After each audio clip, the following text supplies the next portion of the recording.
Olá, investidores, clientes Aliar, dia 20 de dezembro, reta final do ano. Estamos aí caminhando para as festividades, Natal, Ano Novo, mas a gente não podia deixar de lado de falar tudo o que aconteceu em 2023, não só para aliar investimentos, mas também no mercado financeiro. Acho que foi um ano de muita volatilidade, de muita notícia, de muitas mudanças. Então é importante a gente manter os nossos clientes bem informados, como eu sempre digo, a informação é o nosso melhor ativo, e passar também um pouco do que a gente está pensando, do que o mercado vem pensando no que pode ocorrer em 2024.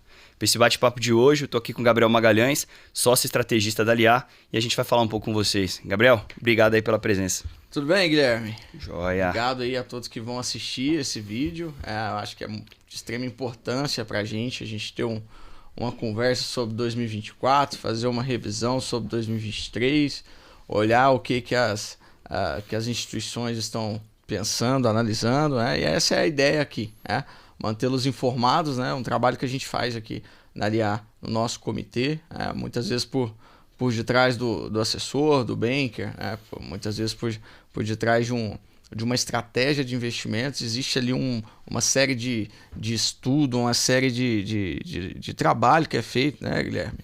Que, enfim, o objetivo é trazer um pouco do que a gente tem estudado e tem enxergado aí para 2024, muito comparado com o que as outras instituições estão pensando.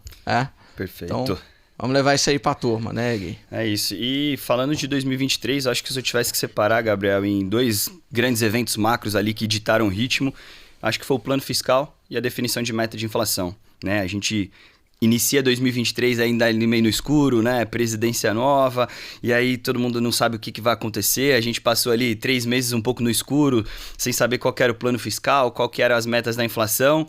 Não por estar no escuro ficamos carentes de informação.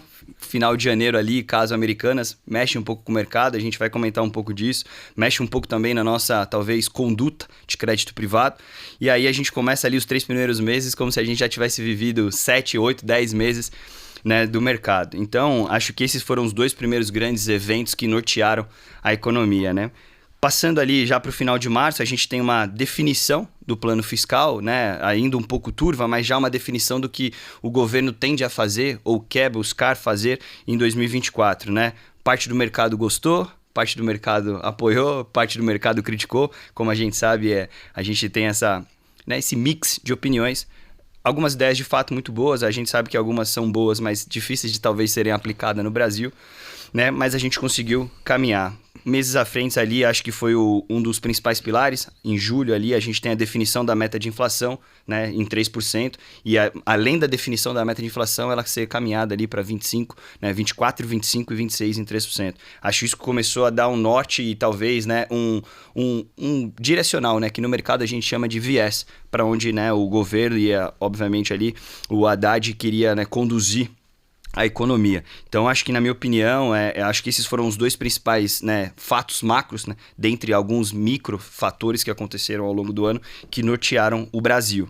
E o caso Americanas é um ponto importante para o investidor, porque a gente teve um choque no mercado bem importante, além do mercado de renda variável, é claro. A gente teve uma queda ali nas ações da empresa, bem significativo, mas a gente teve não sei se pode dizer pequena crise, mas a gente teve uma turbulência no mercado de crédito privado, onde a gente assistiu ali alguns fundos de renda fixa precisando vender papéis para gerar liquidez, e isso aumentou o spread como um todo.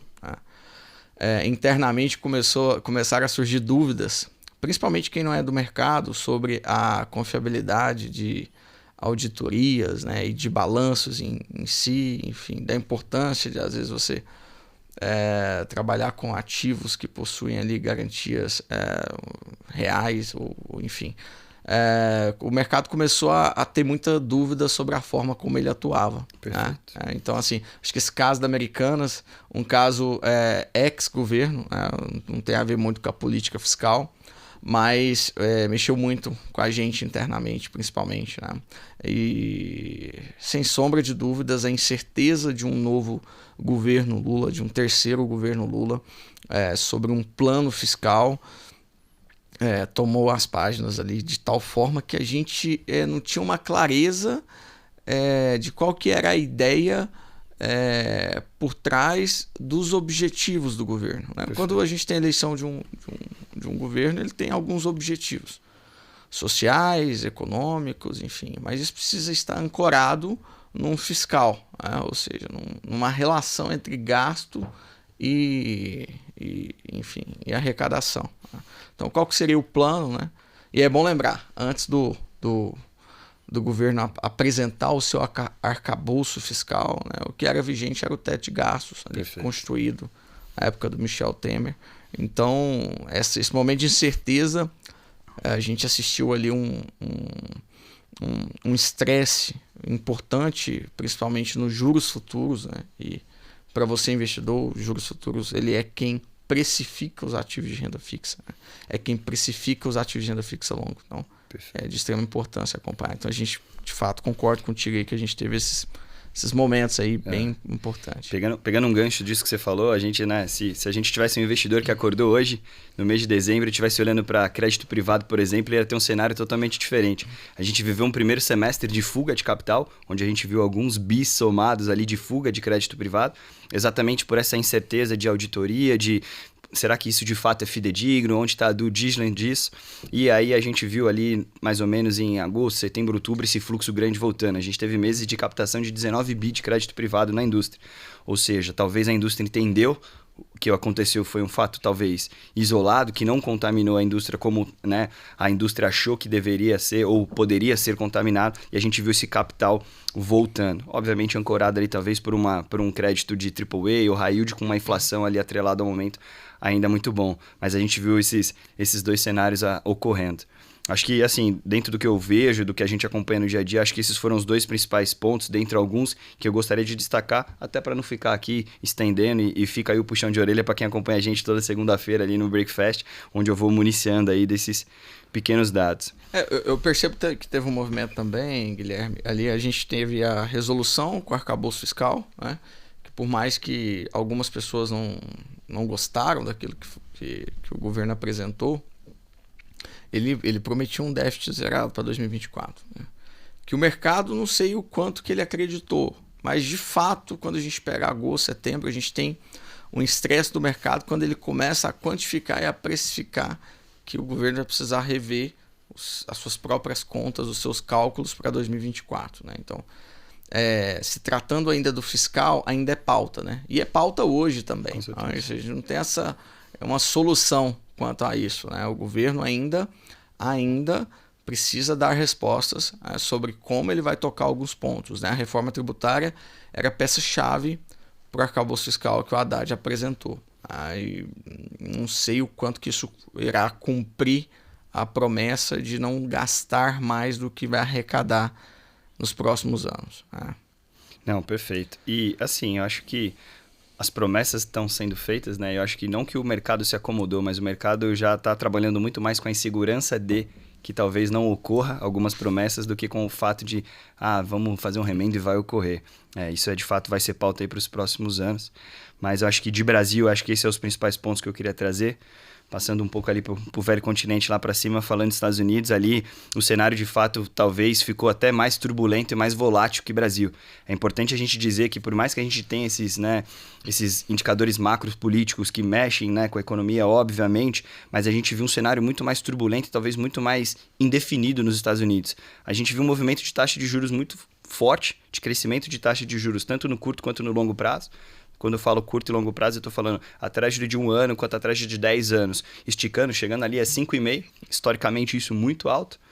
A gente viu tudo isso acontecendo e quando você olhava ali no livro de economia, você falava, peraí, se isso está acontecendo, a gente vai estar com o quê? Com uma inflação para cima. Não, a inflação não estava tão para cima quanto deveria estar. Então está sem emprego. Não, pleno emprego, né? O emprego ali sendo fomentado. A gente via ali o payroll sendo divulgado e batendo nele sempre a expectativa do mercado. E aí você chega num cenário que você fala, estou com taxa para cima, o consumo aquecido, o pleno emprego. O que está acontecendo aqui? O que a gente faz? E aí o mercado começa a fazer aquele jogo de apostas. Aumenta por mais tempo, vamos fazer um pouso longo, aí é uma sopa de letrinhas, né? A gente está no momento hawkish, está no momento dovish, a gente vai fazer um um soft land que a gente vai pousando. E eu acho que isso toma um cenário um pouco mais claro nesses últimos 3 meses, onde de fato, né, o Banco Central americano, o Fed, sinaliza que ok, estamos entendendo um pouco mais e está confortável a gente manter esse taxa de juros. E o mercado, como a gente sempre fala, ele quer antecipar esses movimentos. O mercado já hoje está querendo precificar ou está querendo acertar quando essa queda vai cair. Então, acho que hoje as apostas nos Estados Unidos cai no primeiro tri, no segundo tri, no terceiro tri. Tem economistas e casas, como eu vou falar aqui, né, mais para frente, que acreditam que isso ocorre no primeiro tri. Tem casas que acontecem, que acordam, né, que isso pode acontecer no primeiro semestre. Tem economistas falando, acho que a Europa corta juros antes dos Estados Unidos. Então a gente viu esse movimento, né, de incertezas americanas somado a grandes casas também que a gente não pode deixar de lado, né? A gente viu Silicon Valley Bank quebrando e acho que isso trouxe talvez ali um certo... não vou dizer pavor, porque foi uma situação diferente, mas a gente viu ali um certo sexismo do mercado, falando, pô, aconteceu com o Credi, agora está acontecendo aqui com o Silicon Valley Bank, e será que vem uma nova crise? Mas aí acho que de forma, não vou dizer de forma inteligente, mas de forma de trazer a conduta para si, o governo americano foi lá, né, e comprou a briga, vamos dizer, falou, não, peraí, a coisa aqui não é desse jeito que está acontecendo, a gente entendeu os ativos, comprou, isso deu uma calmaria. Mas, assim, de Estados Unidos, eu acho que a visão tende a se tornar um pouco mais clara a partir dos próximos meses. Óbvio que isso tudo depende muito de como a China vai reagir a tudo isso, como a Europa está reagindo ali a alguns incentivos. Mas eu acho que o cenário nos Estados Unidos, né, agora quando esse corte vai acontecer. Óbvio que a gente não pode afirmar com toda certeza, mas eu acredito que, né, pelo menos esse ano não teremos mais corte, mas a gente já pode começar a ver ali pelos discursos, a gente sempre fica de olho no discurso ali, né, dos Fed speakers, né, os representantes do Fed ali, se vai cortar, se não vai tirar. Eu acho que esse seria ali o ponto-chave se eu tivesse que fazer um resumo de 2023 dos Estados Unidos. Não sei se você quer pontuar, quer dizer alguma coisa, mas eu acho que Estados Unidos, o nome do jogo foi esse. Eu acho que é importante a gente demonstrar a relação com o que acontece nos Estados Unidos com todo mundo, né? O ativo livre de risco, né? O título público americano, ele é uma esponja, né? Então, quando ele fica gordo, né? Ele atrai o capital e muda as rotações, muda o fluxo, né? E a gente tem questões que se tornam secundárias. Toda vez que a gente vai desenhar uma tese de investimentos, né? A gente precisa estar ancorado em vários pontos, né? Então, você tem lá fora, você tem aqui dentro, você tem um fiscal, você tem um corporativo, né? Você tem uma série de situações que influencia ali na tomada de decisão. E aí um ponto interessante foi que quando a gente começa o ciclo de queda da Selic aqui no Brasil, a gente tem a maior sequência de queda da Bolsa em dias úteis, né? Apesar de ser quedas pontuais, foi um momento interessante. O que puxou isso aí foi o mercado americano. Da mesma forma que quando a gente tem uma clareza de como que as coisas lá vão funcionar, a gente passa a ter um otimismo, né? E o momento hoje é de otimismo, de fato, né? A Bolsa aí está em um recorde desde 2021, 130 mil pontos. O prêmio diminui, não vou dizer que está pequeno ou se está grande, mas ele diminui, né, com essa alta que a gente teve. E aí a gente tem a influência clara do mercado americano na economia brasileira e mundial, né? Então, essa clareza sobre uma política de juros nos Estados Unidos, ela gerou esse otimismo lá e aqui, né? E nos coloca numa posição bem interessante sobre... É mais fácil fazer posição quando o prêmio está na mesa, né? Quando as coisas estão baratas, né? Quando começa a fazer preço, que é onde há o otimismo, e talvez é onde o investidor assim, mais iniciante tem mais... sede, né? Mais sede, se torna para a gente aqui mais difícil, né, de tomar uma decisão. A gente viu, né, e é legal pontuar que a gente vê esse movimento onde talvez essa clareza de que não haverá mais cortes e sim vamos tentar ver ou acertar essa queda, deu o resultado que bolsa para cima no Brasil. A gente, né, a gente é muito relevante, a gente tem que pontuar que todo esse fluxo positivo que a gente teve no mês ali de novembro, né, é o famoso gringo colocando dinheiro aqui. A gente teve uma injeção de capital de fora muito forte na bolsa, isso obviamente, né, leva os múltiplos lá para cima. De novo, repetindo, né, se a pessoa acordou e vai começar a investir agora em novembro, ele está vendo um cenário totalmente diferente do que a gente, né, começou o ano, e talvez um cenário extremamente positivo. Quando no começo de 23 era algo que possa vir a ser positivo, né, a gente está materializando aqui. puxando um pouco o balão, acho que, e falando um pouco de China, acho que China, eu não vou dizer que China decepcionou, né? Porque acho que a China, ela decepciona mais quem está apostando nela do que eles mesmos. A gente está falando de uma expectativa de China crescer 6%, quando de fato eles vão crescer algo ali em torno de 5%. Né? E o mundo esperava esse 6, mas a China talvez não esperava esse 5. A gente sabe que, né, até os dados macroeconômicos, né, isso é um você sabia aqui que é legal dizer, os dados macroeconômicos da China saem com um delay. Então, às vezes, a gente tem que ficar olhando ali algumas coisas com 2, 3 dias, um mês de defasagem. Então, era uma China que mirava crescer 6%, mas vai crescer 5%. Acho que isso foi o principal ponto de gatilho do mercado e principalmente o momento de reacomodação do setor imobiliário. Né? China depende muito do setor imobiliário, de 25% a 30% do PIB chinês é o setor imobiliário, e a gente viu o governo tentando principalmente arrumar o setor financeiro para poder suprir esse setor imobiliário. Fato é que a gente tem, por exemplo, medidas que era muito difícil um chinês ter a segunda casa e o governo incentivando para que eles comprem mais casas, né? Facilitando isso. Esse é um movimento, né, vamos dizer, atípico para o governo chinês, mas é a China tentando ali, né, manejar de forma muito inteligente o seu sistema interno. Mas eu acho que o mercado já começa a entender que não vamos ter mais aquela China tão forte. Eu acho que China forte agora é 4,5%, 5%. Obviamente que os dados futuros de China vão sair só em março, diferente de Brasil e Estados Unidos que soltam um pouco antes, vão sair só em março, mas eu acho que o mundo começa a já fazer conta com China crescendo 4,5% e 5%. Resultado disso tudo no mercado financeiro, que é o mais importante, é onde a gente vai fazer o link aqui para os nossos clientes da LIA. A gente teve uma grande fuga de investimentos e líquidos, né? Então a gente viu Private Equity, Joint Venture, né? FIP, fundos, né, de grandes participação com uma fuga de capital. Por quê? Porque estava fácil, né? A taxa estava gorda. Aquele famoso 1% que o nosso investidor busca, e todos os investidores buscam, estava mais fácil. Você tinha um prêmio muito grande, né? Você estava falando de uma taxa Selic de 13,75. Você tinha um prêmio muito gordo ali para um trabalho muito pequeno de exposição a risco, né? Você teve pouquíssimos IPOs, né? E por um lado você teve pouquíssimos IPOs e você teve talvez para o segundo semestre ali uma forte demanda de emissão de crédito privado. Acho que eu vi também fundos sofrendo, fundos multimercados sofrendo, e aí eu acho que o cenário começa a mudar algumas coisas e é aí que a gente entra no nosso ponto, né? Acho que é legal um ponto dizer, a gente inicia o ano de 2023 com uma taxa de 13,75, com uma inflação de 6%. E a gente vai encerrar o ano com uma Selic de 11,75, com uma inflação de 4%, ou seja, 7% de juros real. A gente começa e termina o ano com a mesma taxa de juros real. A gente colocou inflação para baixo, a gente colocou a taxa de juros para baixo e manteve a taxa de juros real igual. Pô, Guilherme, legal. O que isso tudo quer dizer? O que o mercado quer dizer, né? E aí, o que a gente tentou fazer aqui e trazer de forma muito clara, né, para os nossos investidores, que é o mais importante, né? Acho que a Aliá tem uma conduta, né, de como a gente aloca, de como a gente faz, é um pouco do que o Gabriel vai falar pra gente, mas eu separei aqui, que eu achei interessante, Gabriel, 3 principais players que a gente acompanha, né? E eu quero deixar bem claro que quando a gente acompanha, a gente está no mercado muito grande e, de fato, a gente tem que acompanhar o movimento de muita gente.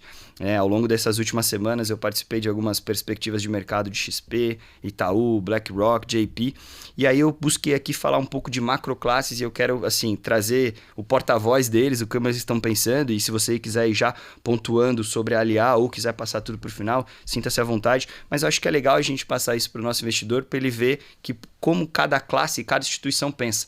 A gente está falando do mercado financeiro único, mas a gente está falando de posições de tomada de risco diferente. E eu acho que já vai ser um bom gancho de como a gente pretende tocar ali 2024. Eu acho que é importante, e a ideia desse bate-papo é justamente isso, né? É mostrar ao investidor como as casas pensam, né?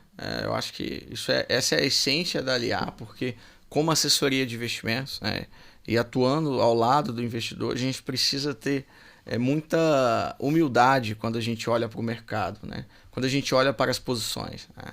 A gente precisa ser conservador também nas nossas convicções, né? E a melhor forma de fazer isso é ouvir os colegas.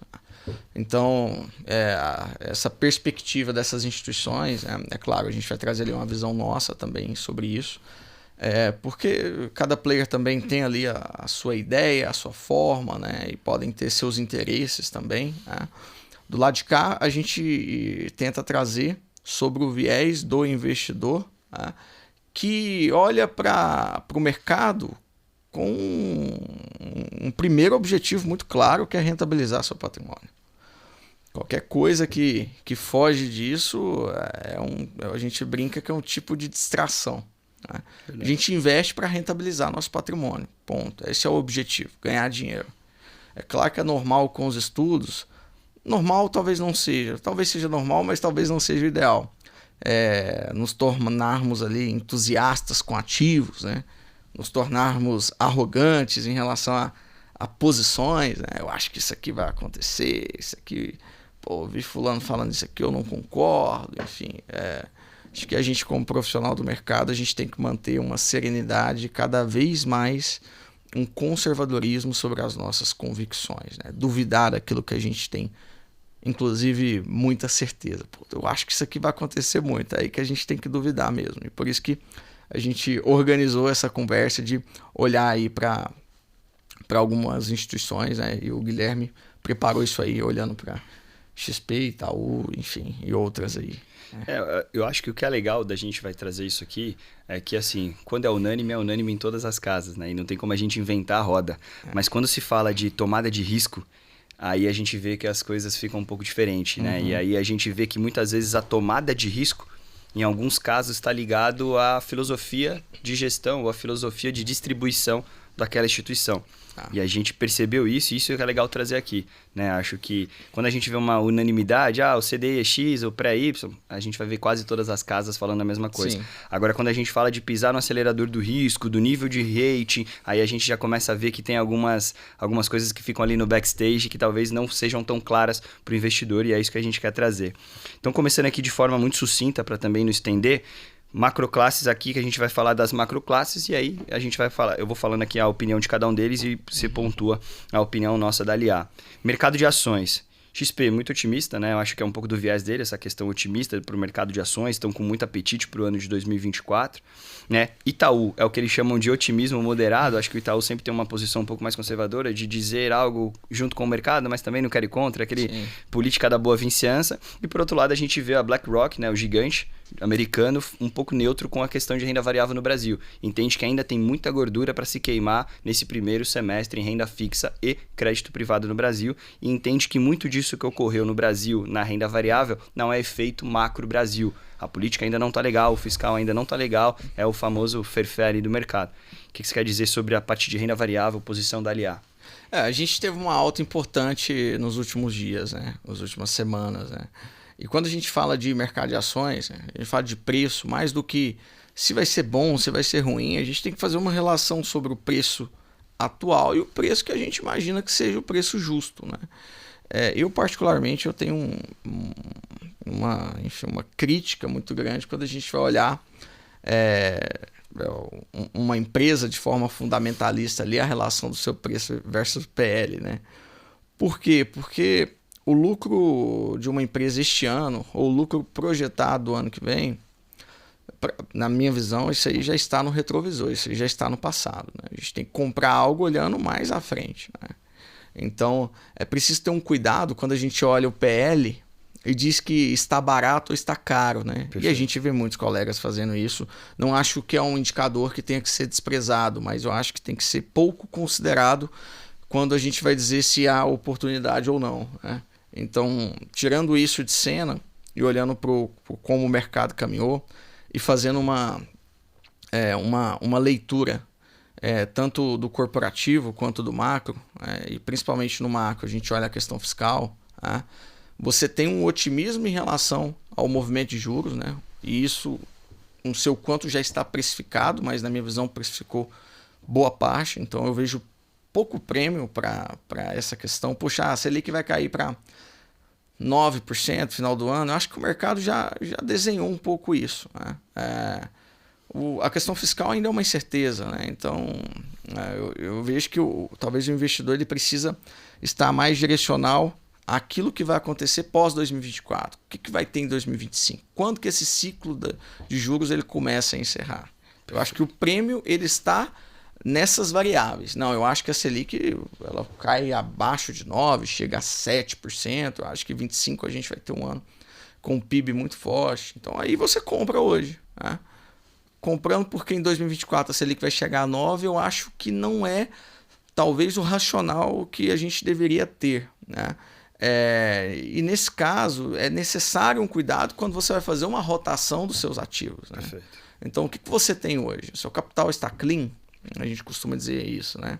É um novo aporte? Onde você está alocado? Você está num pré-fixado? Você está no IPCA+, você tem uma boa taxa de carrego? Enfim, por parte da LIA, a gente olha a renda variável como uma alternativa, mas com uma necessária cautela em relação a como se posicionar. Né? Então, assim, poxa, quer fazer uma posição, às vezes faça sentido você começar a olhar alguns tipos de estrutura que vai te trazer uma tranquilidade num cenário específico. Né? Então, eu acho que a gente estaria mais perto aí da BlackRock do que talvez o que a XP trouxe, né? O que o Itaú pensa. E lembrando que isso aí, né? Essas análises que fizemos, né? Dentro das próprias instituições, existem visões diferentes a cada forma que cada área faz. Né? Legal a gente pontuar isso, porque assim, dentro da LIA mesmo, a gente tem, né, para os clientes que talvez, né, deixaram escapar essa informação, a gente tem um comitê de alocação e um comitê de estratégia de investimento.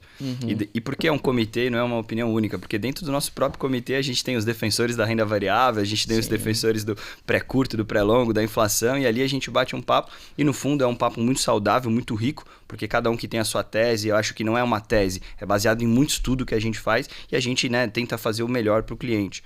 Falando das macroclasses, por exemplo, eu já vejo uma opinião unânime na questão de juros de curto prazo. XP, Itaú, BlackRock, eu acredito que a gente também, né, nessa questão de otimismo no curto prazo. Mas aí vem uma ressalva. XP e Itaú entendem que em 2 anos, BlackRock atende que em 3 anos. Dentro da cabeça da BlackRock, 10% ano para um cliente conservador brasileiro é um mega prêmio de taxa de retorno. E aí, pô, se puder pontuar um pouco aí sobre essa questão, porque eu acho que é bastante o perfil do nosso cliente hoje na LIA. Quando a gente fala desse juros curto, né, a gente falando de alocação, a dúvida que surge é, poxa, compensa eu entrar num pré-X ou num CDI Y? Né? Então, eu tenho 125% do CDI. Isso hoje é melhor do que um pré de 12, 12,5%.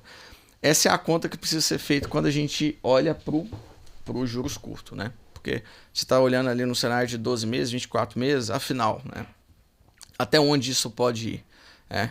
A gente enxerga que, se tratando de Brasil, existe um receio em relação à interferência da política do governo, enfim, naquilo que o Banco Central precisa fazer. Eu percebo isso nos investidores. A gente percebe isso conversando com as pessoas. Porque quando você pega lá atrás, o Lula disse que ele ia ter um Banco Central alinhado com a sua política. Perfeito. E a sua política é expansionista. Então, é aumento dos gastos para fomentar a economia, para movimentar mais dinheiro entre as pessoas. Então, eu acho que essa é um asterisco importante, essa é uma variável importante, né? O quanto que o governo possa fazer uma interferência quando o técnico caminhar para algo diferente, né? Mas, assim, do lado de cá, eu acho que é uma perspectiva muito possível da gente terminar os juros aí em 9% esse ano, né? E aí, se você tiver bons títulos pós-fixados, você vai ter ali boas taxas, né? Que na nossa visão, o pré abaixo de 12%, não isento, ele começa a ficar com um prêmio muito apertado. Muito apertado. Porque se a Selic chega a 9 e ela se encerra a 9, o pós de 125, ele vai desempenhar um bom papel. Né? Então, do lado de cá, é assim que a gente enxerga quando a gente olha para os clientes, para os ativos, para as carteiras. Né? Não, e acho que isso que você falou é verdade, né? A gente começa a estudar e é legal a gente pontuar, né?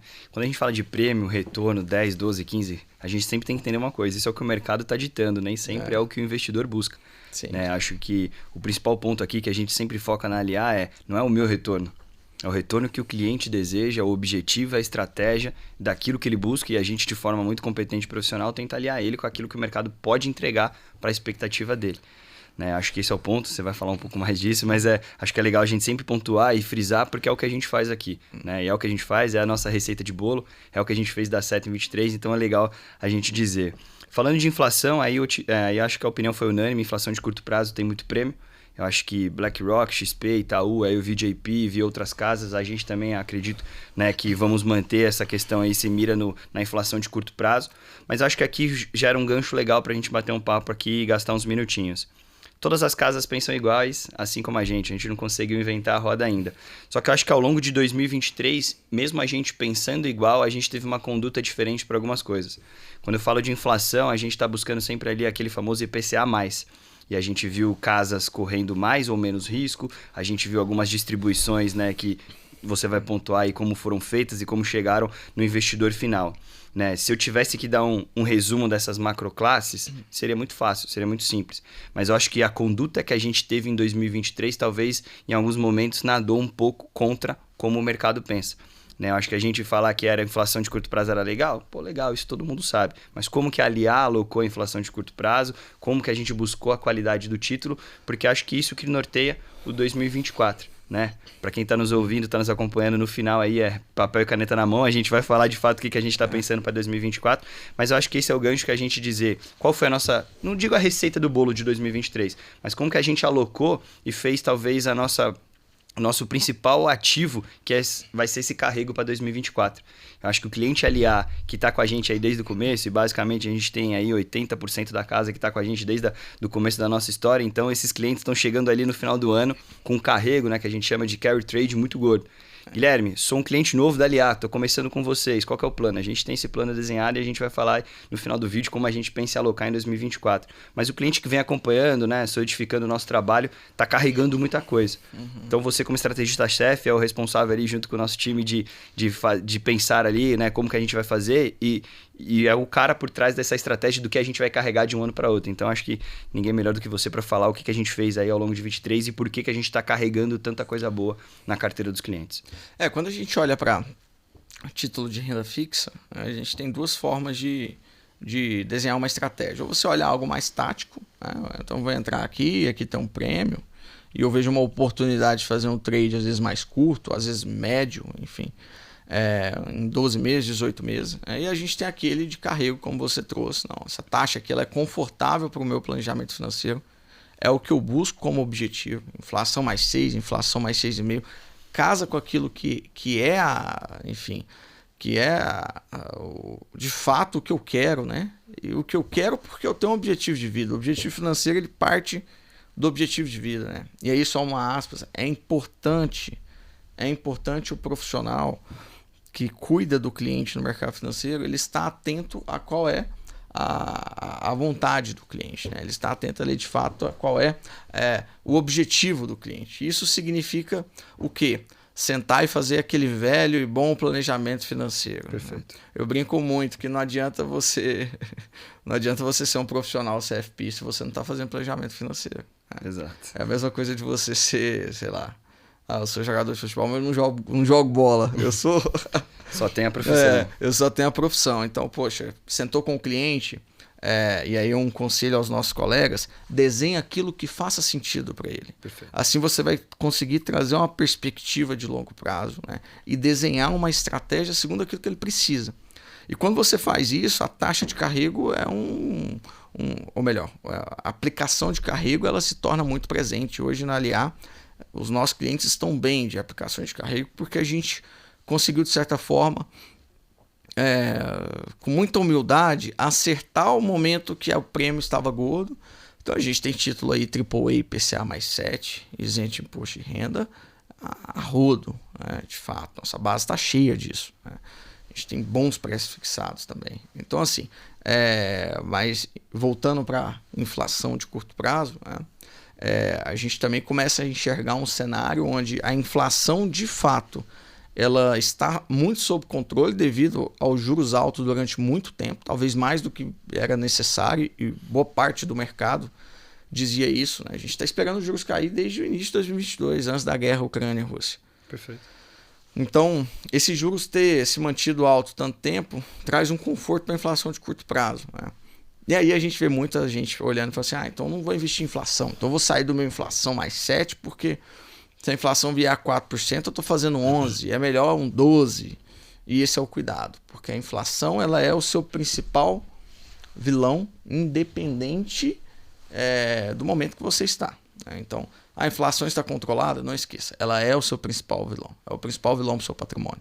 É o que a gente tem que buscar vencer. Então, por mais que a gente tenha um otimismo para a inflação de curto prazo, a gente precisa manter essa estratégia de carrego independente se talvez isso em 2024 não seja o ativo mais rentável, né? E aí um disclaimer sobre isso, Guilherme. O investidor precisa ter muito cuidado quando ele busca as melhores taxas, né? Principalmente na internet, né? O que tem de pessoas, o que tem de influência, que está sempre falando o que é melhor, o que é melhor. Até o nosso título, né? Melhores investimentos para 2024. Aqui na Liar a gente tenta educar o cliente para que ele vá ao mercado buscando aquilo que ele precisa. Perfeito. E ele pare de olhar para o mercado como algo assim, poxa, o que tem de melhor, né? Porque nessa de buscar o melhor, a gente já assistiu muita gente ter problemas, né? E a internet está aí com muito clickbait, então as pessoas, os influencers, né? Tá o tempo todo influenciando e jogando gatilhos na mente dos investidores. Isso é muito prejudicial, porque às vezes o investidor está com uma boa carteira, está com um bom ativo e ele está buscando o quê? Ele está buscando ali o melhor, né? O que pode ser melhor, né? E aí ele se perde naquilo que ele precisa, ele não tem um planejamento financeiro, né? Eu estou com inflação mais 6,5%. Eu já ouvi de investidor aí na internet, a inflação mais 6,5% não é um bom ativo, não bateu o CDI em 2023. Então, por que inflação mais 6 não é um bom ativo para você, né? Exato. É o título do...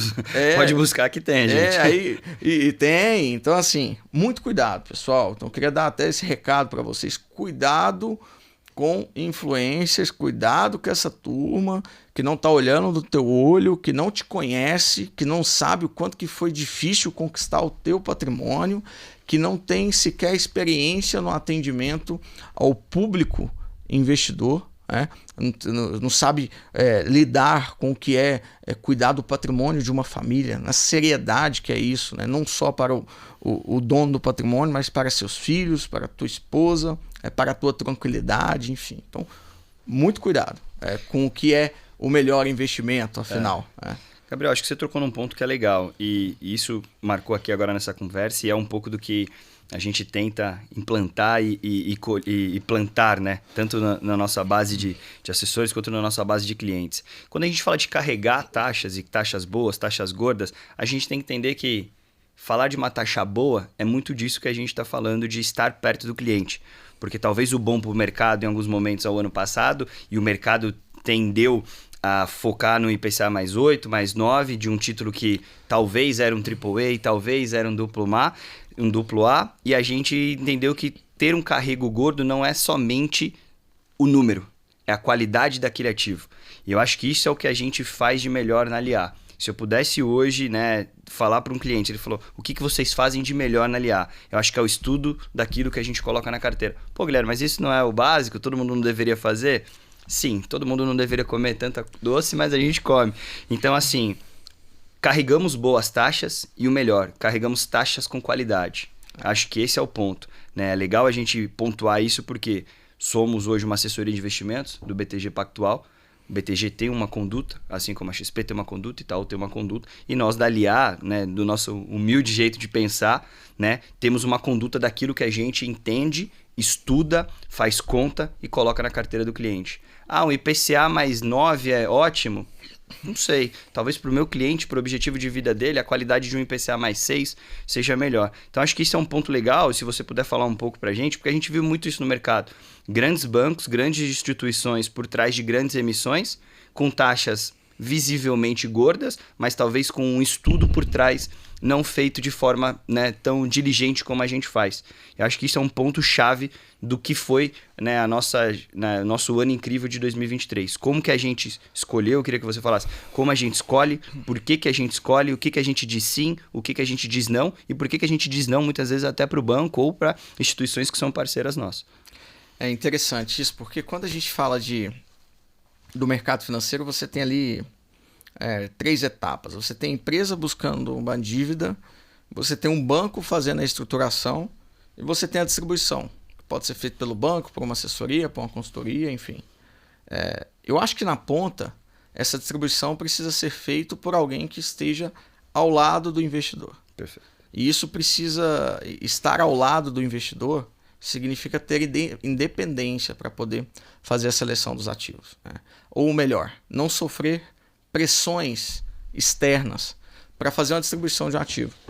É claro, dentro do banco, dos bancos, né, existem o Chinese Wall que separa as áreas que estruturam com as áreas que distribuem. Mas a relação de meta de receita e de produto, ela é muito penosa para o investidor na ponta, né? Então, eu vejo que, ao final, a diligência bem feita, ela parte primeiro pela autonomia de quem está olhando aquilo, né? Acho que segundo, da humildade. Da humildade em olhar e buscar conhecimento, conversar com o mercado, certo? E duvidar muito do seu entusiasmo de ativo, né? Fugir de clickbait, fugir enfim, de certezas, de muitas convicções, né? Poxa, eu acho isso aqui mesmo, vamos pensar novamente, né? E a seleção do ativo, um terceiro ponto que é importante, é claro, é você pegar e estudar aquilo que faz um negócio acontecer e ser saudável. Qual que é a alavancagem de curto prazo dessa empresa, né? Como que está o share? Como que é a relação dela com os seus clientes, né? Qual que é o ciclo financeiro dessa empresa? Como está seu fluxo de caixa? Por que ela está tomando essa dívida, né? O estruturador, o banco que vai fazer a estruturação, ele sempre estará ao lado da empresa. Então, se ele estiver fazendo uma recomendação para você precisa ter muito cuidado, porque ele está ganhando da parte da empresa e ele precisa distribuir aquilo, né? Porque senão ele não teve sucesso naquilo que a empresa o contratou, né? Então, uma empresa específica contrata um banco, o banco vai lá, faz a estruturação de uma dívida, certo? E ele vai dizer que o papel é bom, obviamente, né? E muitas vezes, algo até que a gente vê acontecendo no mercado, há até uma transferência de passivo, né? Perfeito. Às vezes a instituição na sua área corporate, ela tem ali um passivo com a empresa, né? A empresa tem um passivo com o banco. E esse passivo agora está indo para o mercado através de títulos de renda fixa. Por que o banco está fazendo isso? Qual que é a relação disso, né? Eu acho que o investidor precisa ter muito cuidado quando ele olha esse tipo de conduta, né? E eu sou entusiasta do modelo de assessoria. Primeiro porque ele não é discricionário, ou seja, o investidor ele sempre terá que aprovar aquilo que é abordado. Isso é extremamente fundamental para que na ponta exista uma responsabilidade naquilo que vai ser feito, né? O modelo discricionário, eu particularmente acredito que isso pode ser usado, né, para poder a empresa que faz aquilo, né, direcionar teu capital sem você nem ter ideia de onde é feito, né, e quais são os acordos por trás, enfim, são dúvidas que surgem, né? E além disso é porque tem autonomia. Então, na nossa relação com o banco, por exemplo, o banco jamais nos trouxe qualquer tipo de demanda de forma regulatória, não pode, né? Isso é um absurdo isso. Então, o BTG Pactual, que é a nossa mãe, que é o banco que a gente escolheu atuar, né? Que é uma casa que a gente é extremamente grato e que a gente tem conforto e segurança em relação à estrutura, em relação à robustez, né? Porém, eu acho que na ponta o investidor precisa ter autonomia para poder receber recomendação, né? Quem está fazendo essa recomendação precisa ter uma certa autonomia. Eu não vejo de forma saudável, Guilherme, um estruturador oferecer ativos, né? Infelizmente, tem assessorias que hoje caminham para construir gestoras e fazer os seus fundos, né? E aí, agora eu tenho minha gestora, eu tenho meu fundo, vou te oferecer, e aí como é que é a diligência disso, né? Eu particularmente acho uma traição com a gente, que é a assessoria. Pô, a gente está cuidando do investidor aqui, agora a gente vai estruturar. Eu sei que dá dinheiro para caramba estruturar, mas vamos focar em atender o investidor, né? Se a gente cresceu, se a gente tem X bilhões em custódia, é porque o investidor nos escolheu, né? Mas o pessoal quer abraçar tudo, né? Eu acho que é até um posicionamento que a LA teve aí importante nos últimos dias, né? De fazer um manifesto e dizer ao nosso investidor que a gente não vai apresentar ativo, que a gente participa da estruturação. Perfeito. Vai fechar o mercado para a gente nessa outra parte, mas o nosso foco, o nosso lado é o do investidor, afinal, né? Então, assim, você me perguntou sobre como a gente seleciona ativo, eu precisei trazer a importância de você ter uma autonomia para olhar o ativo de forma independente, né? E quem consegue fazer isso é uma assessoria independente, de fato. Não, perfeito. Acho que assim, esse ponto que você falou é muito importante, né? ser independente e fazer independência de escolha são coisas diferentes, né? A gente vê assessorias independentes que tem um viés por trás muito forte. A gente é independente na escolha, independente da alocação. Então, se o meu estruturador é o BTG de uma dívida, é por isso que eu sou uma assessoria independente, é por isso que eu quero ser o banqueiro do cliente, porque eu tenho um mercado inteiro para achar para ele o melhor ativo. E se dentro do mercado inteiro eu não puder achar aquele melhor ativo, aí a gente está fazendo alguma coisa errada. Porque o mercado é muito grande. Sim. E às vezes, de forma muito penosa, a gente vê instituições grandes, né? Bancos renomados, né? Que soltam disclaimers e matérias falando a gente é muito feliz porque tem uma base de distribuição muito sólida. Isso aí é um absurdo. Né, forçando como se ele dissesse assim, eu vou emitir uma dívida e eu já sei quem vai comprar. Quem vai comprar é o meu próprio time de clientes. Tem uma instituição que fez isso, né? Se pesquisar na internet, a área de DCM fala, poxa, a gente está aqui, nós somos bons nisso porque a gente tem uma boa distribuição. Pô, o cara está desconsiderando todo o Chinese Wall presente na relação, está desconsiderando todo e qualquer tipo de interesse do investidor, né? Então, assim, isso de fato é algo que eu gostaria, de verdade, de assistir uma evolução no mercado, né? Gostaria que as assessorias de investimento se tivesse uma satisfação plena em atender o investidor, né?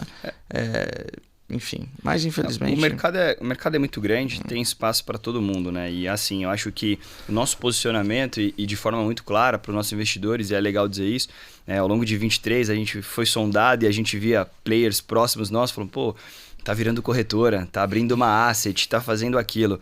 E a gente sentiu a necessidade de fazer esse manifesto. A gente fala de manifesto, mas eu acho que seria um lembrete. Porque a gente, quando fundamos a LA, a gente falou, pô, o que a gente vai fazer de sólido, diferente? A gente vai ser especialista naquilo que a gente acredita, que é a nossa condução e independência. Se no meio do jogo eu viro essa chave, o cliente que acreditou na gente lá atrás, ele também vai ter essa chave virada, ele vai falar, putz, traiu o movimento, né? Traiu o movimento. Guilherme, mas o mercado é grande, não dá dinheiro fazer X, Y, Z? Cara, dá. Mas a gente sempre brinca lá, se a gente for excelente naquilo que a gente faz, a gente vai ganhar dinheiro naquilo que a gente faz porque a gente é excelente. O cliente está com a gente pela confiança no nosso trabalho. Sim. Porque o ativo, de fato, o ativo está no mercado. Né? A condução daquele ativo até a carteira do cliente é feito pela gente.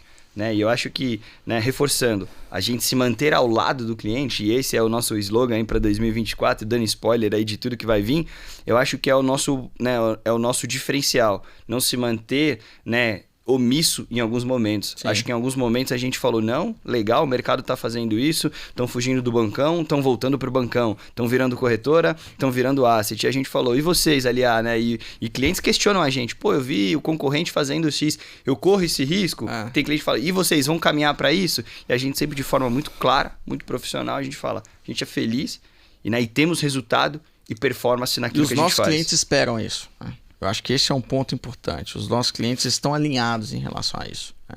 Os nossos clientes eles escolhem aliar porque aliar é independente e porque ele acredita que a gente tem a competência e independência para fazer a melhor seleção de ativos para ele.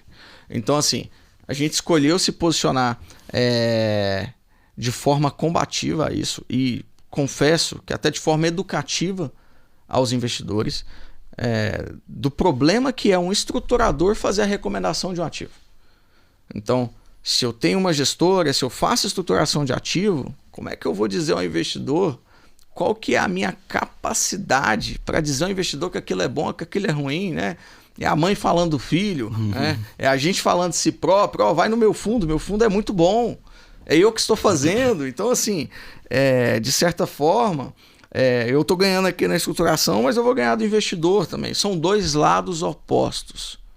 Quem toma crédito, quem toma equity, o estruturador está do lado, o investidor do outro. Quando você pega em escala maior, quando você pega aí uma fusão e aquisição, não é normal atender os dois lados. Perfeito. Apesar de você ter casos aí, mas não é normal. Então, e eu acho que o mercado financeiro brasileiro ele trata até com uma certa soberba em relação à capacidade de cognitiva das pessoas, porque trata com a naturalidade assim, é uma naturalidade que me incomoda, a mim incomoda, né? Enfim, mas por isso esse posicionamento, e a gente vai sim agir de forma educativa com o cliente em 2024 em relação a esse tema. Legal, e acho que chegou a hora aí, papel e caneta na mão. A gente não vai dar a fórmula do bolo, mas acho que o intuito aqui, e eu queria fazer uma provocação aqui. Vamos falar de dois nichos, né? Acho que é legal a gente dizer, a gente fez um ano de 2023 incrível, né? A gente se orgulha muito de dizer que somos, né, a maior operação fora do estado de São Paulo do banco, uma das maiores operações do banco, então a gente tem orgulho de dizer, né, isso tudo que a gente está construindo. E o orgulho, né, passa, né, para os nossos clientes e, obviamente, a gente vai ganhando capilaridade. Então, falando de alocação para 2024, eu queria dividir em duas partes com você. Para o cliente que já é cliente LA e vem carregando isso com a gente, que a gente falou dessa gordura, desse carry, como que a gente vai alocar esse cliente ou como talvez vai ser essa transição em movimento para 2024. E no segundo momento, Guilherme, entrei agora na LA, estou entrando dia 1 de janeiro, vou virar investidor, vou virar cliente novo da LA, gostei do trabalho que vocês entregaram e eu quero saber o direcional de vocês para 2024. Se parecem, se coincide, não vamos inventar a roda, mas talvez a aceleração, percentual, volume, uma coisinha ou outra ali vai ser um pouco diferente. Se puder mapear isso pra gente aí, é papel e caneta na mão, pessoal, que agora vem a receita. Eu acho que assim, primeiro ponto, né? Como é que eu me protejo das fake news, como é que eu me protejo do clickbait, de blogueiro, de influencer, de corretora, seja o que for. Desenvolvendo o meu planejamento financeiro, desenvolvendo o meu objetivo, olhando para mim. E talvez você vai entrar numa reflexão sobre o que você quer para a sua vida. Primeiro ponto, fazer isso. Quando você faz isso, você sai dessa pressão do que é melhor para o mercado.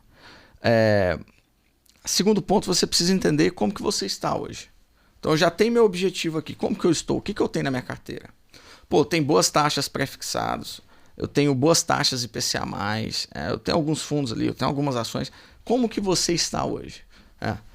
Eu não tenho dúvida, ou melhor, eu tenho muita certeza, então um pouco de dúvida sempre tem que ter, de que o carrego é o que vai dar mais dinheiro nos próximos anos. Quem salvou boas taxas vai ganhar muito com o carrego.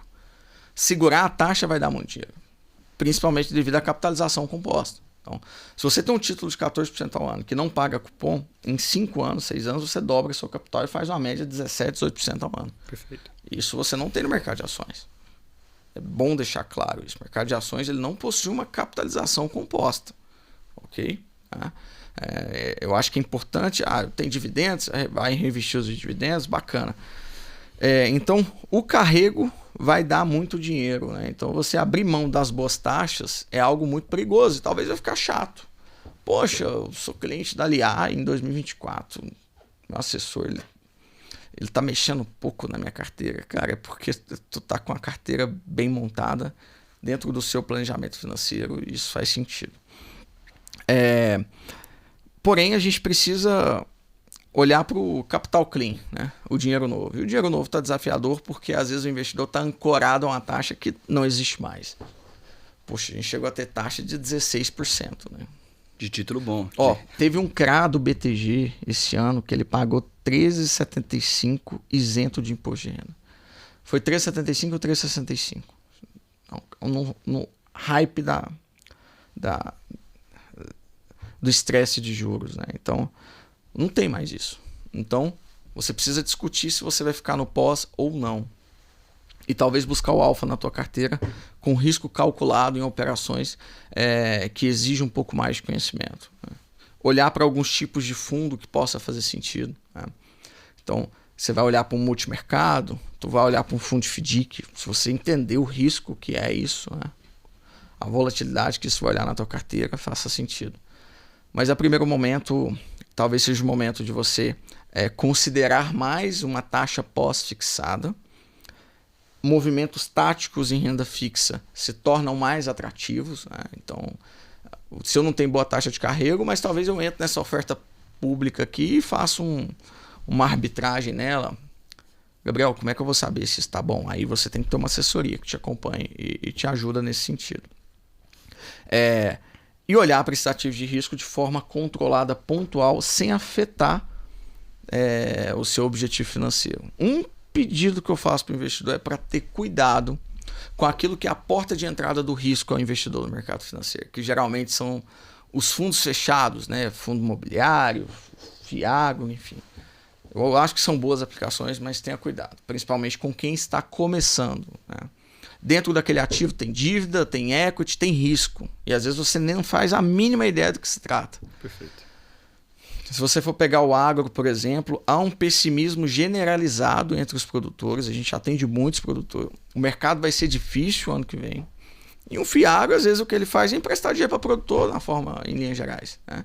Então, poxa, está fazendo um fiagro. O que tem por trás desse fiagro? Qual que é o ativo, né? Quem está ali?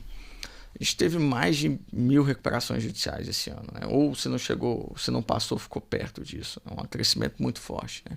E a maioria veio do agro, né? Então, assim, cuidado com essa ideia de que o fundo imobiliário e o fiagro são portas de entrada para o risco, né? Nem sempre são, tá? Nem sempre são. Fundo imobiliário ele tem menos volatilidade, porque tem menos liquidez, porque é um mercado pequeno. Não é sobre a variação da cota, é sobre o que está dentro do ativo. Ele tem 20 papéis de dívida, quais são esses CRIs, né? Vamos olhar, poxa, está entregando quanto? Por que eu não vou entrar num AAA, talvez, para fazer esse movimento, né? No caso do fiagro, é a mesma coisa. Então, assim, muito cuidado, muita cautela. A gente faz esse pedido em relação a isso, né? Em relação a ações, volto a dizer, existe um prêmio, está menor do que antes, então precisa ter uma estratégia que contempla um tipo de estrutura que vai te deixar confortável e não vai afetar teu patrimônio, tua subsistência, né? Tem a responsabilidade com o teu dinheiro e com a tua família. Eu vou colocar 5% em ações, eu vou entrar numa ação com uma proteção, vou fazer uma operação ali num ativo de qualidade, fazer venda de call mensalmente, enfim, com derivativos, né? São operações simples, apesar de muita gente tratar como algo muito difícil. Eu faço venda de call, é algo simples de fazer. Então, esse tipo de operação talvez possa vir fazer sentido na carteira do cliente, numa proporção que não atrapalhe o teu planejamento financeiro, né? Em relação ao IPCA+, eu acho que a gente até pelo menos abril, mais, a gente vai ter bons títulos aí pagando. Inflação mais 5,5%, inflação mais 6%. Eu acho que por estratégia de 3 anos é uma boa taxa, né? Porque 5,5%, 6% de ganho real, fazendo uma comparação com o mercado imobiliário, por exemplo, né? Poxa, quem compra o imóvel busca o ganho da inflação mais o aluguel. Gabriel, mas eu comprei um imóvel e valorizou mais do que a inflação. Mas a curva tende a normalizar. Ele teve um boom, mas de repente ele tem uma maturidade que ele fica ali com a inflação. É a média. Então, se eu tenho ali um aluguel de 0,5%, eu estou falando de inflação mais 6%. Um imóvel com aluguel de 0,5%. Né? Então, poxa, talvez inflação mais 6% isento de imposto de renda seja até um pouco melhor. Entenda o custo de oportunidade. Não seja entusiasta de ativos, seja dentro ou fora do mercado financeiro, né? Entenda o custo de oportunidade, que só vai fazer sentido se você tiver anteriormente buscado qual que é o seu objetivo financeiro, qual que é a taxa que você busca, né? Então, se a gente pudesse dar um resumão, seria cliente nosso aliar trade tático. Acho que é um ano de equilíbrio, é um ano de trade tático, de muito estudo. Eu acho que esses movimentos que a gente vai ter na carteira dos nossos clientes aliar serão fruto de muito estudo, como sempre mas né, dessa vez o estudo vai ser redobrado, porque a gente talvez vai sair de um AAA pagando 6, 7, agora vamos ter que buscar talvez um high yield para buscar um alfa para um cliente que já tem um carrego muito gordo. Para o cliente novo que está entrando na LIA, ainda tem espaço para ele se manter um pouco mais conservador, vamos dizer, num numa inflação de curto prazo, né, ali carregar uma gordura nesse primeiro semestre, mas a gente talvez já entender que para os próximos semestres esse equilíbrio de tomada de risco tende a ser diferente. Eu acho que, se eu pudesse dar um resumão, seria então uma tomada de risco muito mais tática, como deve ser, mas com muito mais estudo. E eu acho que a tranquilidade que nos dá é que o cliente aliar, a gente pode ter esse tempo de estudo. Porque ele está carregando uma taxa boa na carteira, ele carregou bons ativos, ele está com um rating de crédito muito bom. Né? O ano de 2024 tende a ter muito IPO, então fiquem espertos com muito IPO saindo, muita emissão de dívida que está aí no pipe que a gente vê. E quando tem muita emissão, tem muita IPO, tem muita taxa boa e tem muita coisa embutida ali por trás. Eu sou capaz de afirmar que não tem um cliente da LIA que não pode dizer que ele foi... que conversaram com ele sobre a importância de salvar taxas, né? Então, assim, quem fez esse movimento, e a gente, sim, a gente mudou o nosso asset allocation, a gente aumentou as posições em inflação e em pré, esticou a duration, porque a gente olha para o cliente, olhando para o planejamento financeiro dele, e se a taxa faz sentido sim eu salvar. Então, o cliente que tem essas taxas hoje, para ele fazer o movimento tático como você trouxe, se torna mais desafiador, porque é muito bom o prêmio, né? Então, assim, é um desafio. Eu acho que é difícil a gente ter um cliente que não foi conversado sobre este assunto, né? Porém, tem capital novo, tem título vencendo, tem cupom, né? E aí a gente vai precisar ter mais estudo, ter mais qualidade naquilo que a gente vai fazer. É um ano desafiador em relação a prêmio. Não está tão fácil, não tem pré de 14, 15. A bolsa não está barata. Então, assim, voltando no ponto do que você precisa de um profissional. Autonomia, conhecimento, estudo. Então, esse ano a gente vai precisar ter muito estudo, ter muita disposição em olhar para as coisas até que a gente tem muita convicção, né? E ficar atento às armadilhas do mercado. Como eu falei, qual que é o ativo inicial? Cuidado. Essa empresa tomando dívida. O meu gerente aqui está me recomendando, o meu banker, que é funcionário da instituição, está me recomendando. Qual que é a relação do banco com a empresa? Oferta exclusiva para o nosso segmento. Isso aí eu vou te falar. Esse é um ponto interessante, né? Porque o que o mercado faz? Eu vou lá, faço uma estruturação de dívida, certo? Pego essa dívida com risco lá em cima, sem rate, sem garantia, de um cliente pequeno, com a taxa maior, chego no meu cliente e digo, poxa, tu é private, eu tenho um negócio aqui diferente para você, porque tu é private. Como se exposição ao risco tivesse relacionado ao seu segmento dentro do mercado. A exclusividade, né? Como tu é private, eu tenho algo aqui muito bom, né? Ninguém quer, todo mundo quer isso aqui, mas eu estou sendo excluído. Não, o que você está fazendo é tomando mais risco de crédito no papel. E a pessoa que está te oferecendo, ela estruturou, ela ganhou na outra ponta, né? De fato, isso, apresentar risco como algo private não faz sentido. Posso falar até para a câmera ali, não faz sentido isso. O risco é uma disposição, é uma relação entre o que você precisa como objetivo, entre o seu apetite e o teu conhecimento. Não tem a ver com quanto você tem no mercado. Gabriel, mas o cliente tem 50 milhões, ele pode tomar risco em 1 milhão. Mas se ele não quiser, ele não toma. Né? Então, não é private para ele tomar risco. Exato. Né? Então, assim, fica essa questão que é extremamente importante. Né? E aí, Guilherme, só para um outro ponto, né, que a gente falou, mas para reafirmar, relação entre CDI e pré-fixado. Poxa, eu vou entrar no pré, eu vou entrar em um CDI, o que eu faço agora? Né? Qual que é o melhor caminho no momento? Eu estou com um recurso aqui, eu boto no pré de 11,9%, eu boto no CDI de 125% do CDI. Na nossa visão, abaixo de 12% não isento, começa a ser um ativo um pouco desinteressante. Talvez compensa mais você ficar no pós-fixado e assistir esse movimento. A gente vê pouco prêmio nisso, né? Então, essa é uma visão que a gente tem, não que a gente não vai entrar. Volto a dizer, o seu planejamento financeiro é quem vai guiar o seu objetivo, né? Então, mas de início eu posso te dizer que um 125% de CDI, eu particularmente, eu acho que ele fica um pouco mais atrativo do que um pré de 12 olhando carrego. Tá? Olhando um trade tático, talvez possa ter uma visão um pouco diferente nesse sentido. Perfeito. Pessoal, acho que é isso. Acho que o recado foi dado.